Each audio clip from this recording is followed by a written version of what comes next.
కలని పునాది చేసి ఎదగాలని, తరిమే వాళ్ళని హితులుగా తలచి ముందుకెళ్ళాలని.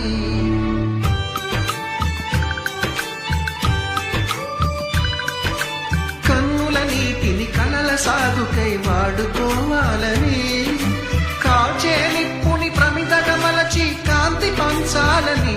గుండెతో ధైర్యం చెప్పెను, చూపుతో మార్గం చెప్పెను, అడుగుతో గమ్యం చెప్పెను. నేనున్నానని నీకేం కాదని, నిన్నటి రాత